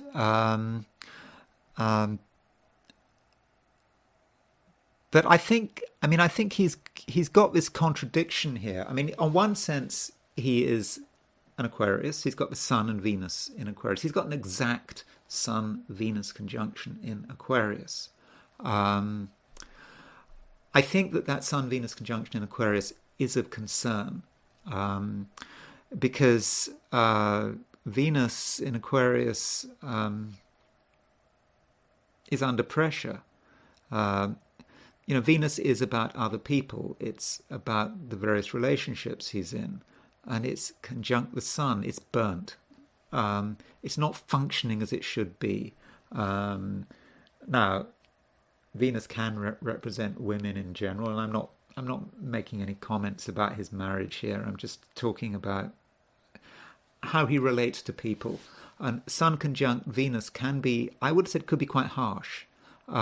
Could sort of cut people out, perhaps think about how we can benefit from people, just not giving people the space. Sun conjunct Venus. And at the same time, he's trying to be quite objective and detached and distant. I know he might seem as if he's right in the thick of it, but there is that Aquarian distance there, which clashes with his Leo planets, Moon in Leo, Mars in Leo. Despite everything, he does have a powerful opinion of himself, and his moon, there's his moon square Uranus, moon on the IC square Uranus. So, in a way, the IC is his home, his country, and Uranus is square his country, and it's square the moon, and it's square the moon in a president's chart is the people, and Uranus is really stirring things up. I mean, moon square Uranus on a personal level might be someone who actually gets quite angry, who has powerful feelings, but he can't really get them all out into the open. Remember, he's got no personal planets in water signs, so that could be the moon square Uranus. That could be how it's working. Now, as far as midpoints are concerned, I do want to consider the Aries point. So the Aries point is obviously 0 degrees Aries.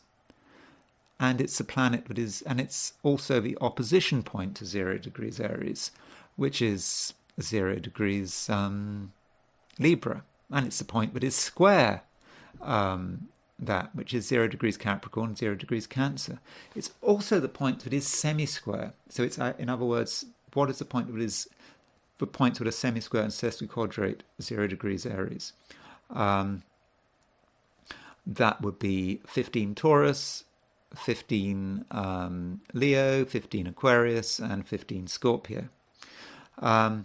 So the question is, does he have any midpoints? Any important midpoints on his Aries point?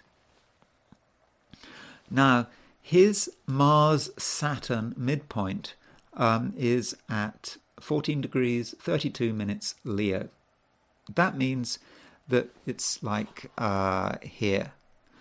So we can say that the Aries point is 135 degrees from his Mars-Saturn midpoint. Aries is the world at large. It's the country at large. It's your country, what you do for the country, how you impact that, particularly if you're a president. He has the Aries point on the Mars-Saturn midpoint.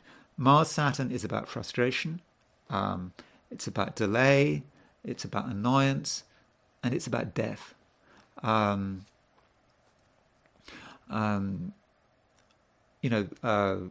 I've said this before, but Princess Diana, she had Aries, the Aries point on the Mars-Saturn midpoint, aspecting the Mars-Saturn midpoint.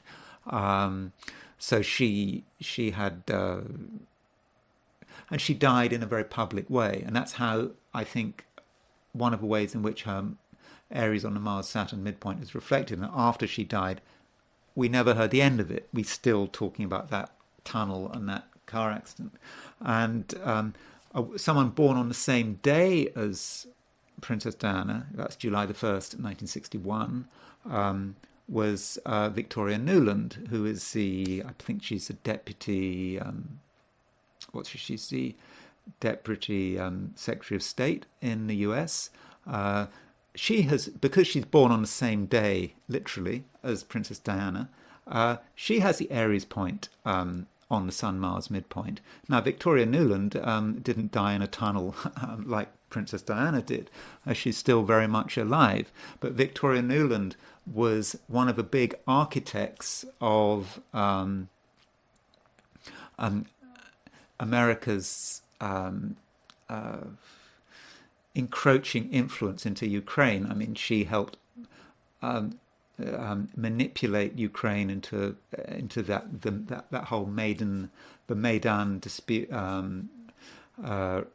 revolt or demonstrations in 2014, and so she's very much an architect of the problems that Ukraine currently has by ousting an elected president and creating a regime which was sort of increasingly became a proxy of the United States.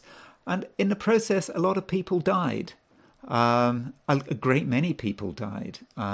Even before the Russian invasion in 2022, for 8 years before, thousands of people were dying, largely as a result of because of the Maidan revolt, which Victoria Nuland had helped organize.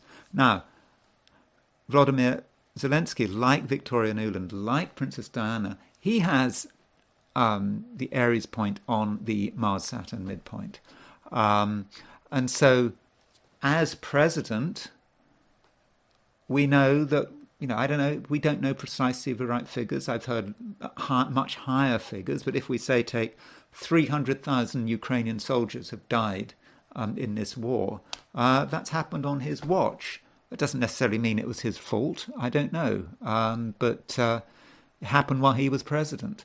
And I think so we're really seeing how that Aries on the Mars-Saturn midpoint is actually working. So as far as Ukraine, now that raises a point. What does he do to Ukraine? He is Ukraine's president. So how do he and Ukraine get on with each other? Here is Ukraine. Here is Ukraine's chart, taken for when it declared independence. I've gone for 5:31 p.m. on August the 24th, 1991. I think there's an alternative view that you might take 6 p.m. So it was sort of late afternoon, early evening on August the 24th, 1991. So how does he relate to Ukraine? So let's put Ukraine in the middle of the wheel, and let's put Ukraine on the outside. So there are a couple of things worth noting. Firstly, there's Zelensky's Mercury, 1456 Capricorn. That's the way he thinks and the way he communicates, and it is conjunct Ukraine's Neptune at 1416 Capricorn. So his Neptune is conjunct. Ukraine's Neptune is conjunct his Mercury, and I'm wondering about that. Neptune is this higher level transpersonal force that is locked into Ukraine's chart. He became. I mean, as far as I understand, correct me if I'm wrong, but when he was elected president, he was one of his platforms was having peace and getting over this this thing about Ukraine being torn between the US and Russia. He was a candidate of peace. Let's sort these problems out. But that's not what he became. And so maybe in some strange way he got possessed. That Neptune in Capricorn in Ukraine's chart, that Neptune being that sort of transpersonal force in Ukraine, hit his Mercury the moment he became president. And he became part of it, started to influence the whole way he started to think, as at least as a politician, not as a private person, but as a president, he may have become almost possessed by the spirit of the country, which he became president of. The land is the king is the land, and the king kind of became influenced by the land. So that is one possibility. But I mean, in terms of agency, his Uranus at 16 Scorpio was right on Ukraine's midheaven. So in terms of the way the country is moving forward, his Uranus, his capacity to be a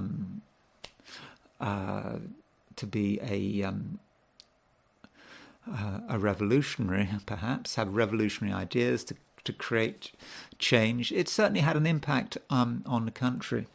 But what I find somewhat concerning is his Saturn. Now, his Saturn is on Ukraine's Venus. Venus might be relations with the rest of the world. It might be women in Ukraine. That's a possibility. And Venus in Ukraine's chart is aspecting the Mars-Saturn midpoint. I think that's by square.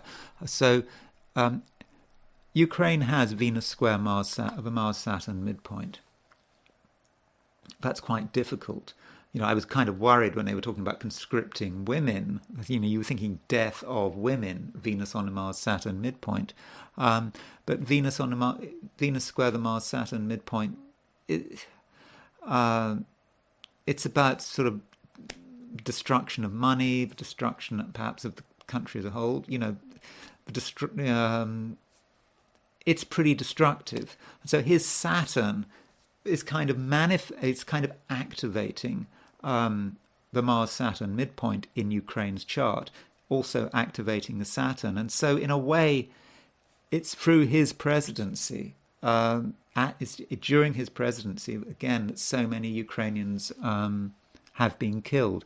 Again, I don't think that's not quite the same as saying it's his fault. We don't know to what agency, what kind of agency he actually has. But I think that is a worrying lineup between Zelensky and Ukraine's chart. So now I want to just consider what's going on in Zelensky's life right at the moment. Now, today's his birthday. So we can set up a full moon, we can set up a solar return for Zelensky for his birthday. So here is Zelensky's solar return set for his place of birth, Kryvyi Rog, and January 25th, 2024, 5:02 p.m. So that means he has a full moon on his birthday. That's important when you've got a full moon on his birthday. You can see at the exact time of his solar return, moon was at 3:47 Leo, and the sun was at 5 degrees 7 Aquarius.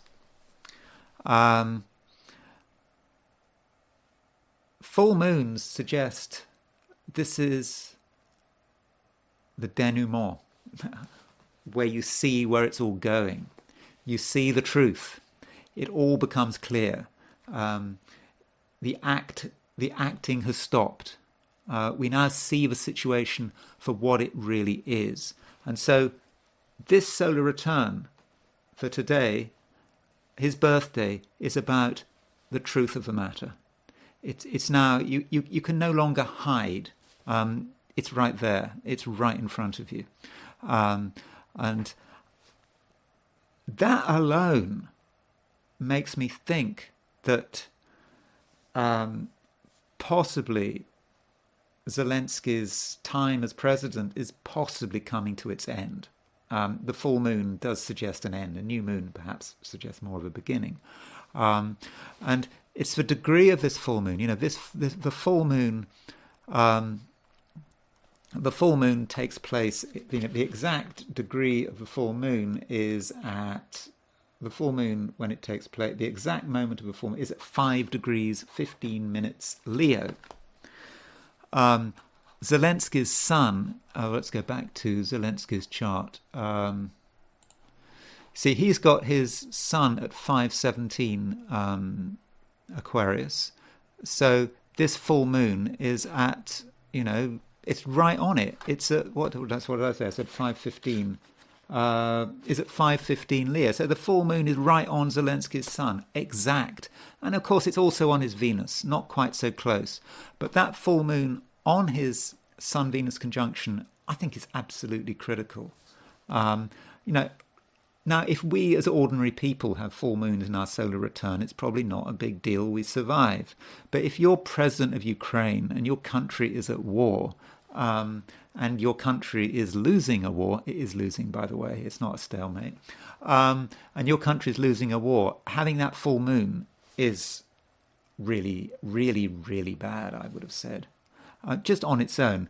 But, of course, in astrology, we shouldn't just look at one factor. We need to look at other things that are going on. Now, you will remember or know that last weekend Pluto went into Aquarius. Now, where is Zelensky's Mars? Zelensky's Mars is at 0:15 Leo, and the opposite sign to Leo is Aquarius. So he has just had Pluto is now opposition his Mars. That puts him under, I would have said, an incredible amount of pressure. It's going to be it's going to be really tough. Where's it going to end? And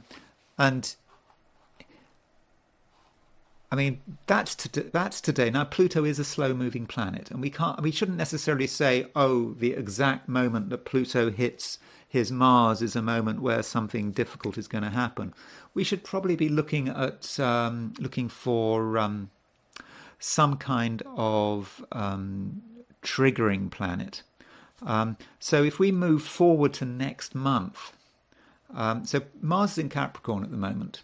So next month, on February the 13th, Mars goes into Aquarius. So next month, there's a Mars-Pluto conjunction in the first degree of Aquarius. That's right, I got that right. I make it on February the 13th. So that's the real moment. I would have thought February the 13th, when you've got Mars-Pluto conjunction right opposition Zelensky's Mars. I think that could be really difficult. But that doesn't mean to say Pluto won't have an influence or have a big effect earlier than that. But I do think that certainly, at the very least, with that full moon, simultaneous full moon right on his sun, in his solar return, on his birthday, at a time when Pluto is opposition his Mars, that puts him, I would have said, under huge pressure. So where does this all lead? I shouldn't forget Uranus. He has got Moon. He's got Moon conjunct the IC. And Uranus is in Taurus at the moment. It's about 19 Taurus. So Uranus is here, moving towards a square of his IC. It could be hitting any time. We don't know exactly what time he's born, 2 p.m. But come, I think it's in March, Uranus will be square his midheaven. So he's got something else happening. That Uranus square his midheaven, square his moon. It's currently square his moon midheaven midpoint, sort of. So more evidence that there's a problem. The midheaven represents him as president. So Uranus is hitting that. So he's got really starting to, astrologically, we're starting to see things really starting to go wrong here. And I would have said, looking at the astrology and what we know about Zelensky, I would have said that he can't have much longer as president. Now, I am not saying that he's going to have the same fate as Nguyen Diem. I mean, there was a coup and he was killed. The CIA were responsible for that. I don't think it's going quite that way. But he's got to, he does have to be careful. I mean, he's for example, he's got issues with, what's his name? Zaluzhnyi, the commander-in-chief of the Ukrainian armed forces. I mean, let's look at Zaluzhny's chart. Zaluzhnyi is the commander of the Ukrainian armed forces, and if we look at Zaluzhny's chart, we notice that Zaluzhnyi has his Mercury at 3 Leo, and apparently Zelensky and Zaluzhny don't actually get on too well. Let's just have a look at Zelensky's chart. Okay, we'll put. So we got Zelensky on the outside. We've got Zaluzhny in the middle, and there you can see Zaluzhny's Mercury is conjunct Zelensky's Mars, and so and his Mercury is opposition of Sun. So Zelensky has a Sun Mars opposition, Venus-Mars opposition, which is hitting Zaluzhny's Mercury. And yeah, apparently the two men really don't like each other. They're not getting on well with one another. So that's one person who he has to be careful about. Another person is, I think, the head of the Ukrainian intelligence, this man called Budanov. So here's a chart of Budanov. He seems quite a scary person, Budanov. Kirilo Budanov. Apparently, he's been organizing a lot of Ukrainian sort of assassinations in Russia. So really behind the scenes stuff. And so he's involved with it, and so there's a question of how does Budanov get on with Zelensky? I mean, does Zelensky have to keep on good terms with Budanov? So if we look at Zelensky's chart and how he gets on with Budanov, so Budanov has a conjunction between Pluto and the South Node. Pluto in a node, as Ebertin says, is a tragic fate of a large group of people, or words to that effect. And so there's his Pluto node conjunction opposite Pluto in a node, and there is, which is square Zelensky's Sun-Venus conjunction. So maybe Budanov is another person that he has to watch out for. So in general, Zelensky does have to be very careful with what's going on with this full moon in his solar return, plus Pluto hitting his Mars, plus Uranus about to hit his IC, and so I think it's just a time that Zelensky needs to realize. Hopefully, with that full moon. I mean, hopefully that full moon is like the big realization that this can't go on, that he's in danger, that if he's not careful, he'll end up like Nagodin Diem, and that it's time to just leave the country and leave the presidency, from his own personal perspective. And so that is surely how Zelensky should be looking at the astrology. I don't know if Zelensky consults astrologers. Probably not, but he's an actor, former actor. I thought actors... some celebrity astrologer in Ukraine is maybe telling him what to do, suggesting what to do. But maybe. But yeah, I would have thought the advice is to heed that full moon. Full moons are about the truth, realization that it's just not going to get better, but for his own good, for the sake of himself,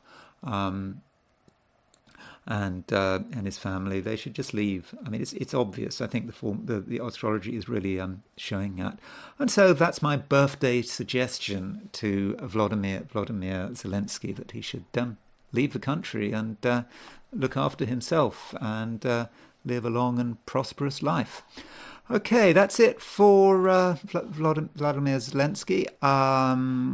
Again, I'm sorry, I keep going on and on and on, so sorry I went on for so long. I hope you found that useful or interesting or even enjoyable. If you did, I'd be grateful if you press the like button. If you're not subscribed and you enjoyed the video, then I'd be grateful if you subscribed. And if you want to buy me a coffee, there is a link in the description.